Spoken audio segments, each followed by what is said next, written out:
ආයිබෝවන් කියලා පිළිගන්නවා මගේ යාළුවෝ හැමෝම. අද අපි ඔයාලට අරගෙන ආවේ රසම රස කෝපි චොක්ලට් ගැටෝ එකක් හදන විදිහයි.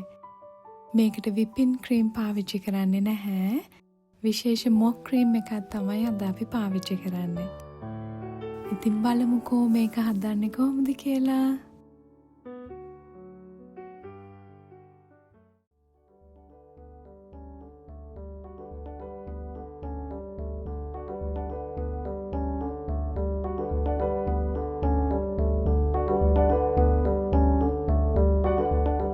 මුලින්ම ස්පොන්ජ් කේක් එක හදාගන්න යන්නේ. ලොකු බෝල් එකක් අරගෙන ඒකට බිත්තර සුදු මද 4යි, සීනි ග්‍රෑම් 120යි, වැනිලා තේ හැන්දයි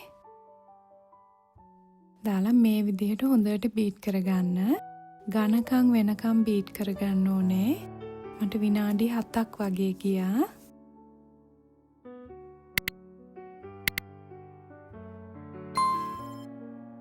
මේ වගේ ගානකට ආවහම ඇති. දැන් ඒකට මම බිත්තර කහමද 4ම එක සැරේ දාගන්නවා. දාලා ඒකත් විනාඩියක් විතර මම බීට් කරගන්නවා.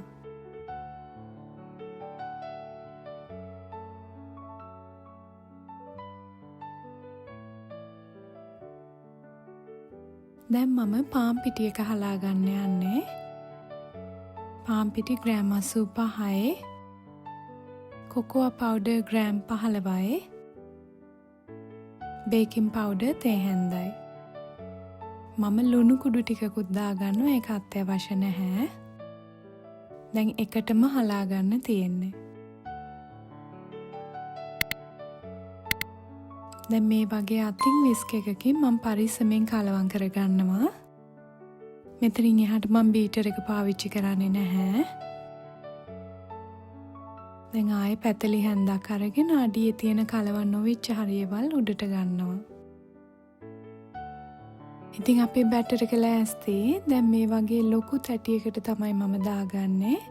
මේක සෙන්ටිමීටර් 20යි 30. මම ලේයර්ස් කරගන්න තමයි යන්නේ. දැන් මේ වගේ හොඳට තුනී කරලා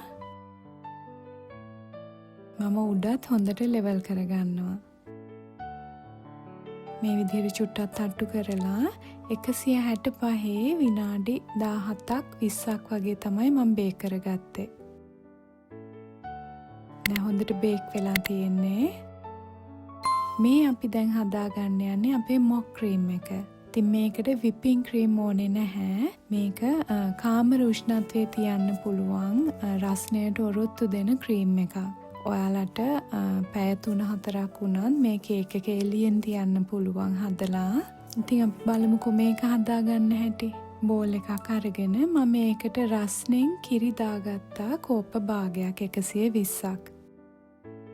ඒකට කොකෝා පවුඩර් ග්‍රෑම් 15ක් මම දැම්මා. මේ දාන්නේ ඉන්ස්ටන්ට් කෝපි මේස හැන්දක්. ඉන්ස්ටන්ට් කෝපි නැති අය සාමාන්‍ය කෝපි සැරට හදලා උණු වතුර දිය කරලා මේස හැඳි 2ක් වගේ දාගන්න. මම සීනිත් මේස හැඳි 2ක් වගේ දාගත්තා. මේකට සීනි දාන ප්‍රමාණය ඔයගලන්ට පාලනය කරගන්න පුළුවන්. පැණි රස වලට කැමති අය වැඩිපුර දාන්න පුළුවන්. මම දාපු ප්‍රමාණයට ලොකු පැණි රසක් එන්නේ නැහැ මේ ක්‍රීම් එකට. දැන් මේක හොඳට දිය කරගන්න තියෙන්නේ. ඒ රස්නේ පිටින්ම මම මේකට දාගන්නවා ජෙලටින් පවුඩර් ග්‍රෑම් 5ක් තේ හැන්දක් වගේ. දාලා ඒකත් හොඳට දිය කරගන්නවා.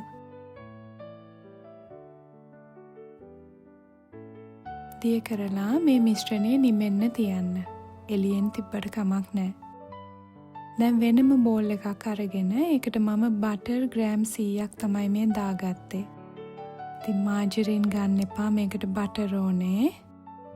දැන් ඒක හොඳට විනාඩියක් විතර මම බීට් කරගන්නවා.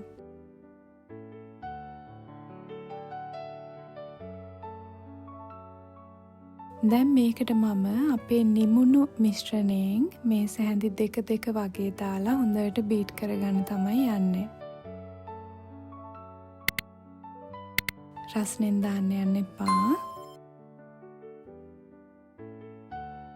ඉතින් තප්පර 30ක් විතර බීට් කරලා ආයේ මේස හැඳි දෙකක් දාන්න. ওই විදිහට මිශ්‍රණය ඉවර වෙනකම්ම කරන්න.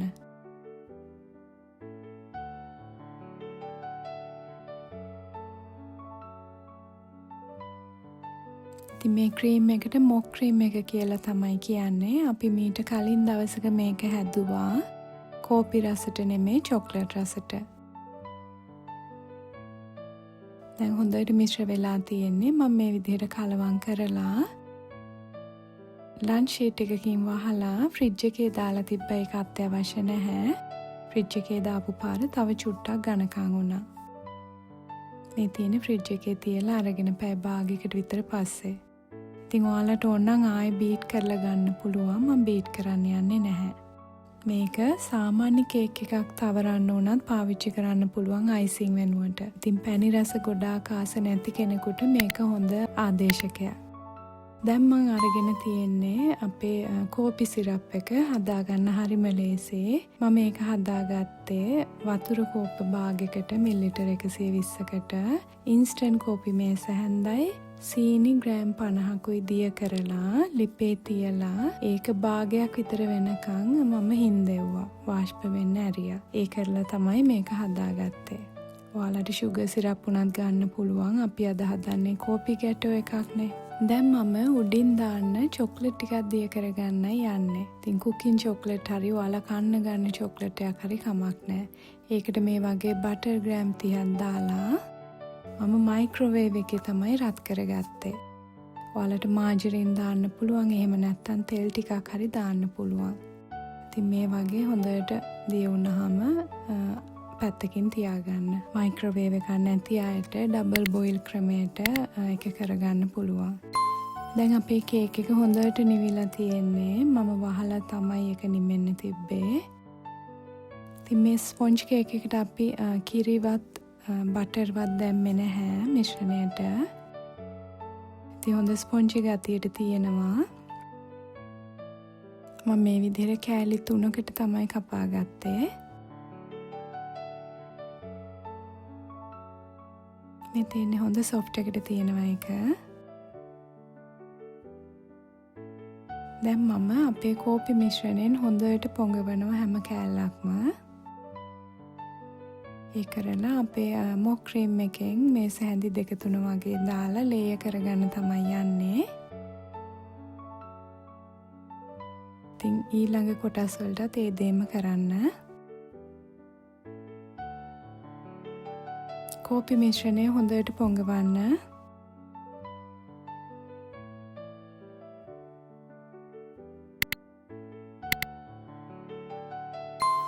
දැන් මේ විදිහට වටේටත් මම තවර ගත්තා.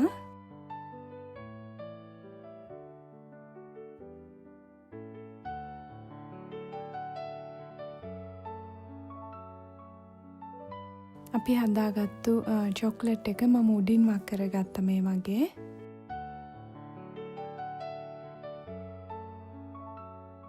ඒකත් හොඳට තුනී කරලා කජු ටිකක් දාගන්න තමයි යන්නේ මම.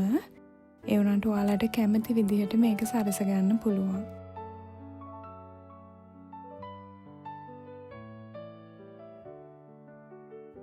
මුකුත් නොදා ඉන්නත් පුළුවන් මෙතනින් එහාට. ඉතින් හොඳ සුවඳක් තියෙනවා කේක් එකේ මේ වෙලාවේ. තව චොක්ලට් ටිකක් තමයි මම උඩින් ඔය ඉහාගන්නේ.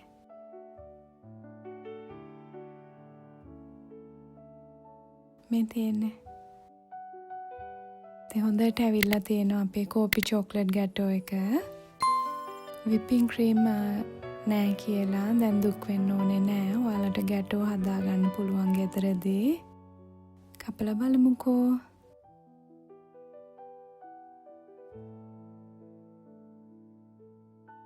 මේ තියෙන්නේ හොඳ සොෆ්ට් එකට තියෙනවා. ලේයර්ස් ලස්සනට තියෙනවා.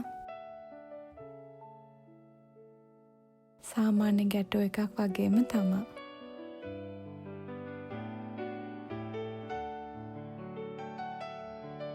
ඉතින් රසත් ඒ වගේම තමයි. හරිම රසයි මේක. පැණි රස අඩු වැඩි විදිහට ඔයාලට හදාගන්න පුළුවන් මේ කේක් එක. ඉතින් ඔයාලත් හදලා බලලා අපිට කමෙන්ට් එකක් දෙන්නකෝ.